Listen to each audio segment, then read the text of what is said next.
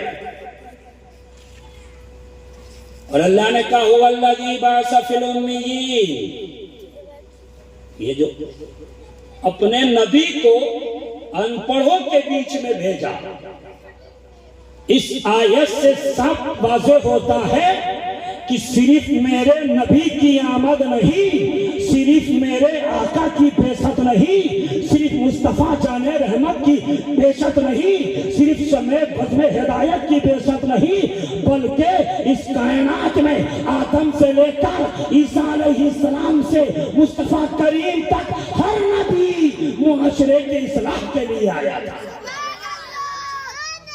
ہر نبی لوگوں کو غلطیوں سے بچانے کے لیے آیا ہے، ہر نبی لوگوں کو سچائی کی دعوت دینے کے لیے آیا ہے، ہر نبی لوگوں کو جھوٹ سے بچانے کے لیے آیا ہے، ہر نبی لوگوں کو بتوں کی پوجا سے بچانے کے لیے آیا تھا۔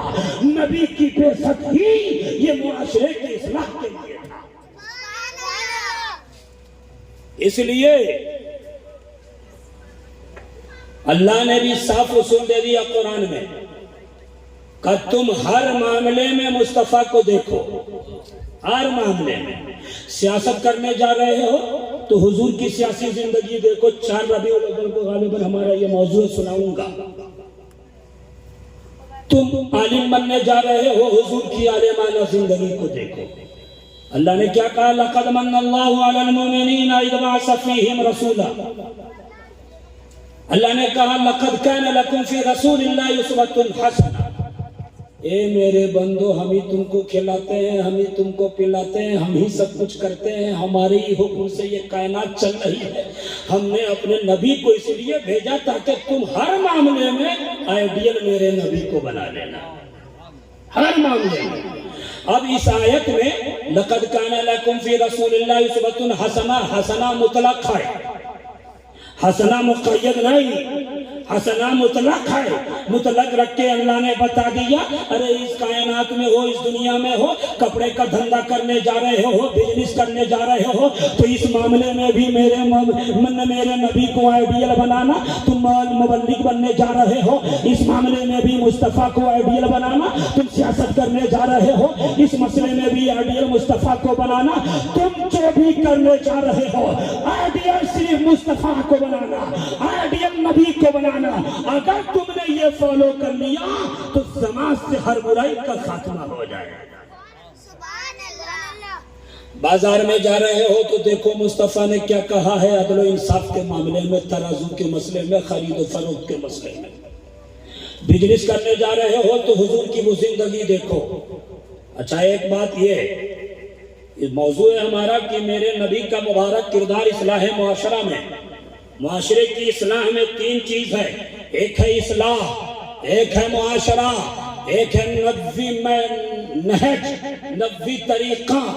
معاشرے کی اصلاح میں نبوی طریقہ کیا ہے؟ اسی کو آپ کے حضرت نے عنوان دیا ہے کہ میرے نبی کا کردار کیسا تھا۔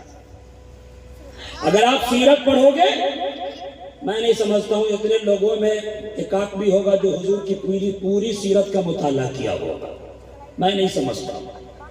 لوگوں کو یوٹیوب پر عجیب و غریب چیزیں دیکھنے سے فرصت ملے تبھی تو یوٹیوب پر اچھے عالموں کو سن لیں۔ کتاب پڑھنے کی تو بڑی دور کی بات ہے۔ آپ دیکھو، میرے آقا 40 سال تک اعلان نبوت نہیں کیا آپ نے، 40 سال تک 40ویں سال اعلان نبوت کرتے ہیں، تو سب سے پہلا جو جملہ میرے آقا کا نکلا تھا، یہی معاشرے کی اصلاح پر دلیل بھی ہے۔ حضور نے اعلان نبوت سے پہلے بھی معاشرے کی اصلاح کی. ارے ہر نبی پیدائشی نبی ہوتا ہے اور نبی کی پیدائشی معاشرے کی اصلاح کے لیے ہوتی ہے. اعلان نبوت سے پہلے والی زندگی، اعلان نبوت کے بعد والی زندگی معاشرے کی اصلاح ہے. کہا یہ بتاؤ کیا مجھے امین مانتے ہو؟ سبوں نے کہا ہاں. کٹر قسم کا سچا ہی تو تھا. ابو لہب نے بھی کہا ہاں تم تو امین ہو. کہا مجھے سچا مانتے ہو؟ کہا ہاں ہاں تم کو ہمیشہ سچ بولتے ہوئے دیکھا ہے. کہا انصاف پسند مانتے ہو؟ کہا ہاں ہمیشہ تمہیں انصاف سے کام لیا ہے. اب جا کے میرے نبی نے کہا جو میں کہتا ہوں وہ سنو گے؟ کہا اللہ ایک ہے تو جس کو چھٹنا تھا چھٹ گئے، جس کو رکنا تھا رک گئے. ہم آپ کی توجہ اس بات کی طرف لے جانا چاہ رہے ہیں کہ ابھی اعلان نبوت نہیں ہوا. حضور بچپن سے لے کر اعلان نبوت تک 40 سال تک اپنی امانت داری دکھا کر، عدل و انصاف دکھا کر، سچائی دکھا کر، بت پرستی سے دور رہ کر، کفر و شرک سے دور رہ کر، ہر طرح کی غلطیوں سے دور رہ کر، ہر طرح کی ناانصافی سے دور رہ کر یہ بتا دیا کہ اے لوگوں سنو، اعلان نبوت کی بعد والی زندگی تو تمہارے لیے ضروری تو ہے ہی، اعلان نبوت سے پہلے والی بھی زندگی دے. ہم نے مکمل 40 سال معاشرے کی اصلاح کی ہے. کہا سچائی قائم کرنا. اچھا جب اعلان نبوت ہوا، وحی کا سلسلہ شروع ہوا، تو حضرت خدیجہ الکبریٰ کے پاس وہ آئے تھے. نہ گھبرا کر میرے آقا، سنیے گا توجہ کے ساتھ. کہا کہ اللہ کا کلام مجھ پہ نازل ہوا ہے. وہ ٹھنڈی لگ رہی تھی، وہ پسینہ بھی اتر رہا تھا، وہ کانپ رہے تھے. مصلحت خداوندی جو بھی ہو. حضرت خدیجہ نے کیا کہا تھا؟ آپ نہ گھبرائیں یا رسول اللہ، آپ ٹینشن نہ لیں. آپ تو لوگوں کا دل جوڑتے ہیں، آپ نہ ٹینشن لیں. آپ تو صلہ رحمی کرتے ہیں، آپ نہ ٹینشن لیں. آپ تو سماج کو بھلائی کی طرف لانے کا کام کرتے ہیں، آپ ٹینشن نہ لیں. حضرت خدیجہ کا یہ بتانا بھی امت کے لیے دلیل ہے کہ حضور کا کردار 40 سال پہلے کیسا تھا معاشرے کی اصلاح کے لیے.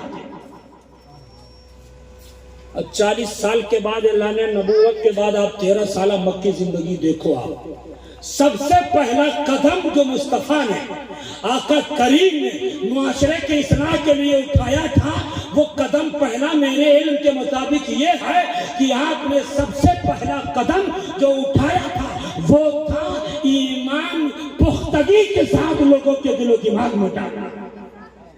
ہاں کہ جب وہ ایمان لائیں گے تو بتوں کی بت پرستی سے دور ہو جائیں گے. جب وہ ایمان لائیں گے تو یہ پیڑ پودے کی پوجا نہیں ہوگی. جب وہ ایمان لائیں گے تو پھر 1000 معبود نہیں، اس کے صرف ایک ہی معبود ہوں گے. جب وہ ایمان لائیں گے تو اللہ کو ایک جانے گا. جب وہ ایمان لائیں گے تو اس کے لیے جنت طے ہے، اس کے لیے جنت طے ہے. جب وہ ایمان لائیں گے تو سارا معاملہ بہتر سے بہتر ہوگا. تو سب سے پہلا قدم مصطفیٰ کریم کا معاشرے کی اصلاح کے لیے جو تھا وہ تھا ایمان کی پختگی لوگوں کے دل و دماغ میں. آج معاشرے میں جو بگاڑ ہے اس کی سب سے بڑی وجہ ایمان کی کمزوری ہے. آج اگر کوئی شراب پی رہا ہے اس کا مطلب پختہ ایمان والا نہیں ہے. اگر کوئی زنا کر رہا ہے اس کا مطلب کامل درجے سے اس پر عمل نہیں کر رہا ہے. اگر کوئی کسی کافر کے مسئلے میں شریک ہو کر کوئی کفریہ شرک کر رہا ہے، کفریہ کام کر رہا ہے، پوجا پاٹ میں شریک ہو رہا ہے، اس کا مطلب ایمان اس کا مضبوط نہیں ہے. حضور نے معاشرے کی اصلاح کے لیے سب سے پہلا قدم جو اٹھایا تھا وہ تھا ایمان پختگی کے ساتھ صحابہ کے اندر ڈالنا. اور ایسا ایمان ایسا ایمان ڈالا تو دیکھو نا حضرت بلال حبشی ہے، کلمہ طیبہ پڑھ لیے ہیں تو میاں بن خلف کی تپتی ہوئی ریت پر تڑپایا جا رہا ہے. جب تپتی ہوئی ریت دھوپ کی طرح تڑپتی تھی اس وقت میں بلال کے سینے پر پتھر رکھ دیا جاتا تھا. مگر میرے نبی نے کیسا ایمان کی شربت ایمان اس کے اندر ڈالا تھا، شربت ایمان پلایا تھا کہ کہا تھا سن، یہ چاہے دھوپ کی تپتی ہوئی ریت ہو، چاہے کڑکتا ہوا